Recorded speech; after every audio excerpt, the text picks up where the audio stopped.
massive aha, driving down the road with my brother, Ben, and realized that something really unique happens in conversation when you're on a road trip.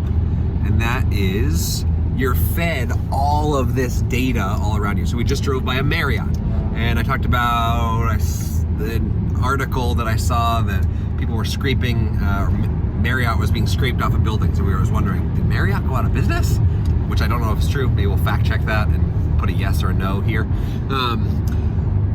But then we drove by IKEA and started talking about the sustainability of IKEA. And my thought is, what would happen if we were to channel all of the data, the conversational data that literally flies by at 60 miles an hour on a road trip? What if we were to channel that into our conversations even when we were stationary, whether it was an elevator or a board meeting or a classroom or anything else? And in this video, I'm gonna unpack and share a few ways that I think that you can make that happen. Here we go.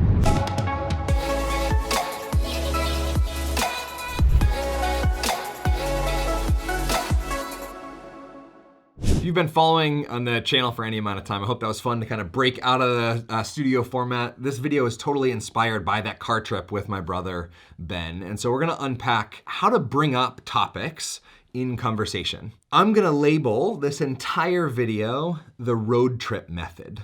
And I don't know if anybody's come up before. I didn't Google it before making this video, but we're gonna call it the road trip method. And we're gonna call it the road trip method because of the natural default, I think, when people are on a road trip or driving in a car, to talk about what they see, all of the data that is surrounding them. Now, I'm gonna break that down a little bit. Me and my co-founder, partner in crime, Will Wise, wrote a book called Ask Powerful Questions, Create Conversations That Matter, which is a little bit to my surprise, continue to just like sit on the bestsellers list on Amazon. So I'm gonna unpack 3 tools that we share in this book that we're gonna say encapsulates the road trip method. So by the end of this video, what's in my brain about how to create conversations that matter and how to bring up new topics in conversation and keep a conversation filled with life and energy and curiosity, as opposed to this like trailing ending conversation with like, so, right? In the attempts of avoiding that and maybe even more importantly, creating conversations that are really valuable to you and to the people that you're talking with. Number 1 is listen to the music behind the words, right? So often when people say things, right, we take them at face value. But we're not a cop or a lawyer or anybody else. We don't need to just hear the facts, right? We can hear the depth behind what somebody's saying. And so some specific ways that you can hear music behind the words, because just generally, you could take that idea and skip to the next section of the video, right? Just the mindset of listening to the music behind the words, just recognizing that if somebody shows you this, what they're actually saying is all filled in this space in between as well. And so it's the unstated feelings that are happening. It's the opinion that they're not quite sharing, but is sort of embedded. It's the process of how the conversation is going, right? So I work with a lot of leaders that are very, like me to some extent, ADHD busy. And so walk into their office or hop on with them on Zoom and they're clearly doing 17 other things, right? And so music behind the words, they might be saying something, but I can see all of this other stuff going on there. So listening to the music behind the words increases the amount of data that you get in a conversation by at least 20%.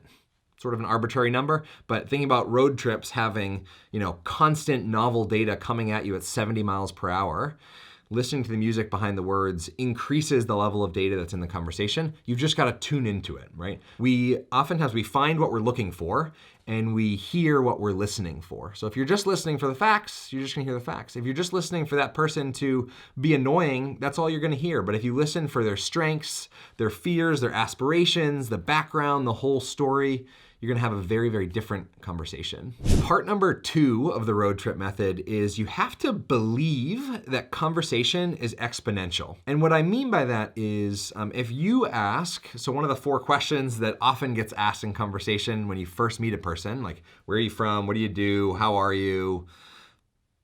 Well, maybe just 3. And so if you ask, where are you? and that person says, where are you? Oh my goodness. Where are you from is a better way of phrasing that. So if you ask a person, where are you from? And they say Massachusetts, right? That's it. That is true. I am from Massachusetts. I don't live in Massachusetts, but I am from there. I live in Pittsburgh, Pennsylvania now. And my social security number and address is, just kidding. If they just share Massachusetts, right? Even though they only gave you one word of data, you might be able to tell, were they excited to share that they were from Massachusetts? Were they completely indifferent?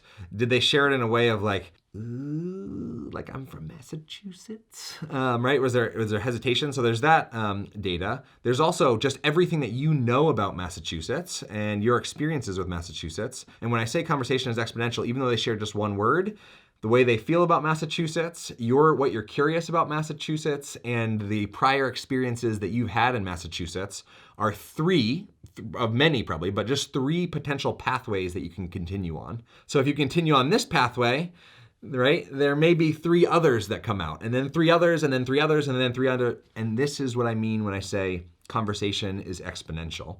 The problem is when we're in the moment and we're wondering how to bring up new topics in conversation or how to continue a really meaningful discussion, if we get stuck at all, we get stuck and we think, oh, there's nothing left to talk about. So if I'm on a date with my wife, Kate, and conversation is going, and then that topic sort of just kind of fizzles or dies, we're gonna continue that dialogue in two very different ways if I believe that conversation is exponential versus if I think, oh, there's nothing left to talk about, right?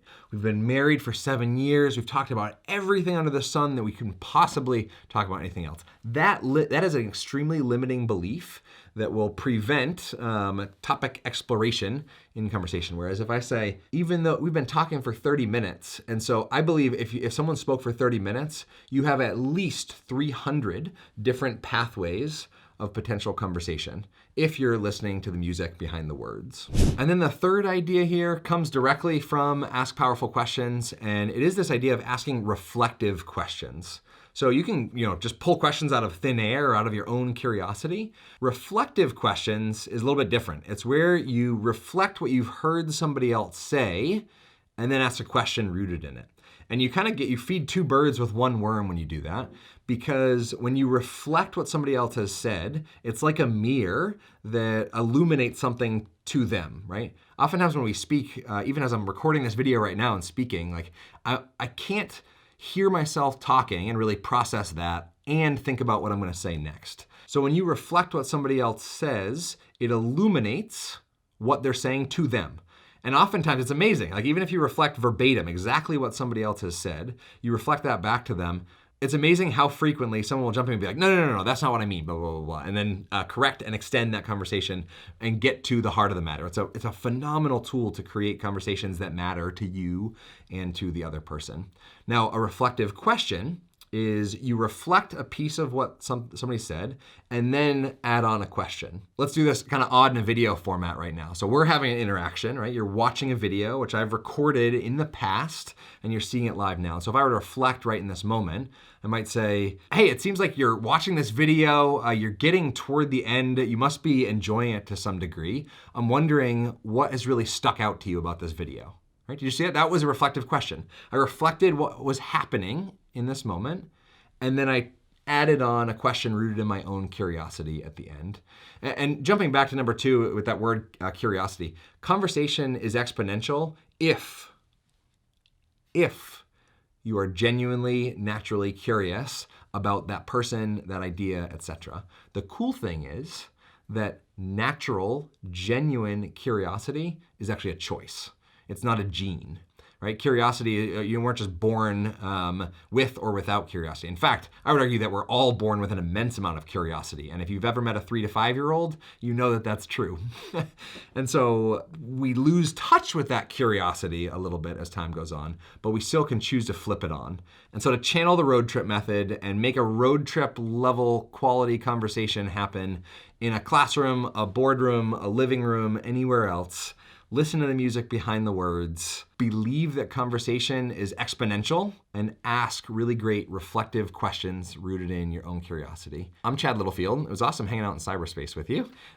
If you want a free digital version of Ask Powerful Question, there's a link below to download a ton of free resources, along with a bunch of conversation topic questions that I created in a deck called We Connect Cards, and a whole ton of other resources that will help you create conversations that matter. And just in case you were wondering, oh, my brother drives, it is a nice shiny green Lamba Kia Soul.